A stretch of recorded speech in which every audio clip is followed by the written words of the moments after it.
Olá, Brasil! Diretamente aqui da Casa Branca, estamos a um dia das eleições presidenciais norte-americanas. Essas eleições são uma das mais importantes da história dos Estados Unidos. Pelo Partido Democrata, nós temos a candidata Kamala Harris, que é a atual vice-presidente dos Estados Unidos. E pelo Partido Republicano, nós temos o presidente Donald Trump, concorrendo, pela terceira vez, tendo sido presidente de 2016 a 2020 e perdido a última disputa presidencial para o presidente Joe Biden. Essa eleição, ela marca um dos momentos mais polarizados da história norte-americana. Isso a gente pode perceber, por exemplo, pelas pesquisas eleitorais, em que nos 7 estados que definem as eleições norte-americanas, a gente encontra os dois candidatos muito próximos, gerando uma grande incerteza sobre quem irá ganhar as próximas eleições. As eleições nos Estados Unidos, ela acontece de uma forma um pouco diferente do que no Brasil. Aqui, o voto popular não necessariamente resulta em quem irá levar a eleição presidencial. Isso acontece porque existe um mecanismo chamado colégio eleitoral. No colégio eleitoral, você precisa de 270 votos favoráveis à sua presidência para que você leve, então, a eleição presidencial.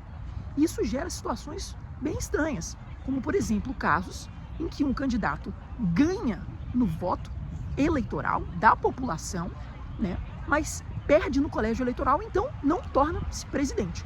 Isso aconteceu, por exemplo, no ano de 2016, quando a candidata Hillary Clinton ganhou o voto da população, mas perdeu no colégio eleitoral para Donald Trump. E a gente tem situações inusitadas na história de eleições norte-americanas. E um desses casos é no ano 2000, quando demorou 36 dias para se definir quem tinha ganhado as eleições. Isso aconteceu porque no estado da Flórida foi feita uma recontagem de votos por ordem da Suprema Corte norte-americana. Neste ano, a gente não espera que o resultado saia na própria terça-feira, no dia de amanhã. Isso porque há estados como, por exemplo, a Geórgia, em que os votos serão contados manualmente. E vai outra informação muito interessante. Nos Estados Unidos, as eleições elas não acontecem necessariamente somente no dia da eleição. Existe o voto antecipado, que pode ser feito tanto presencialmente, como também por correio. Então, há essas duas opções de voto com muita variedade ocorrendo entre os estados. A expectativa no dia de amanhã é de que, então, a gente não consiga ainda ter certeza de quem venceu as eleições presidenciais norte-americanas. Agora, o que essas eleições indicam para o Brasil e para a América Latina, por exemplo? Essa é uma eleição que ela tem respaldo no mundo inteiro. E o primeiro motivo é que os assuntos debatidos nela mostram a crescente polarização nos Estados Unidos.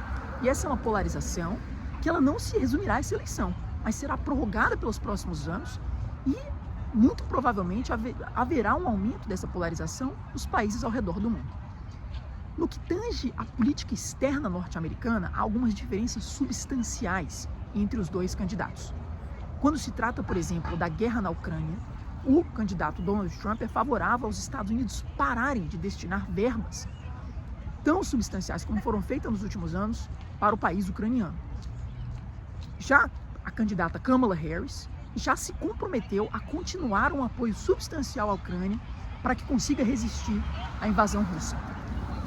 No quanto ao tema China, os Estados Unidos há alguns anos enfrentam uma guerra comercial com a China. Ambos os presidentes nesse tema têm uma similaridade. Eles estão com um discurso forte relacionado à China, dizendo que não irão poupar medidas, por exemplo, tarifárias, para que possa colocar um certo controle às medidas que eles consideram que vêm sendo abusivas no comércio internacional feitas pela China. Mas ainda assim, o candidato Donald Trump apresenta propostas mais rígidas do que Kamala Harris. No caso da Kamala Harris, a sua estratégia é denominada de-risking, que significa você tentar entender quais são os produtos importados pelos Estados Unidos que apresentam um grande risco caso, por exemplo, a China adote medidas protecionistas.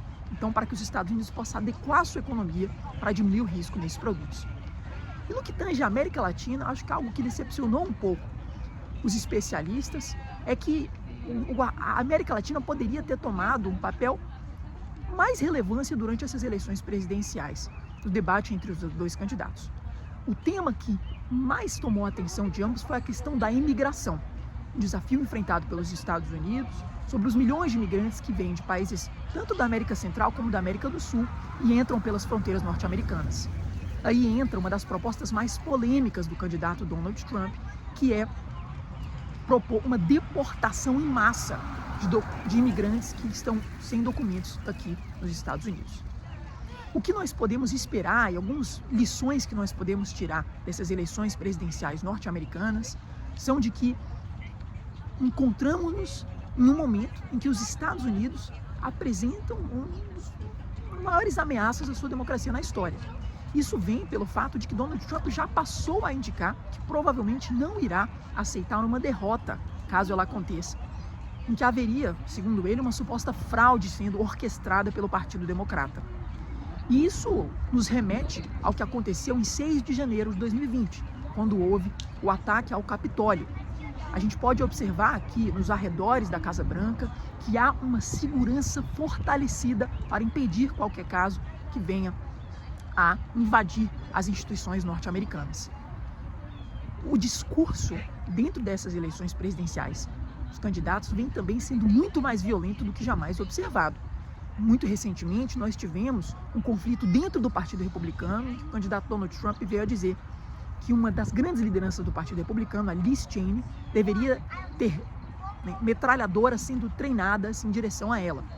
Então esse tipo de discurso vem ilustrando uma corrida eleitoral que não só vem sendo competitiva, mas recheada de momentos violentos, como por exemplo o ex-presidente Donald Trump foi vítima de um atentado a tiros. Absolutamente abominável ação que quase levou a sua vida.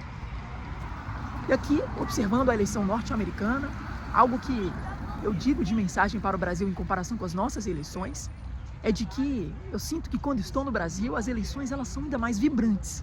Isso porque no sistema norte-americano, por conta do colégio eleitoral, há estados pelos Estados Unidos, na verdade a grande maioria, que você já sabe para que lado aquele estado irá votar. Então os votos do colégio eleitoral daquele estado, eles já vão ou para o Partido Republicano ou Democrata.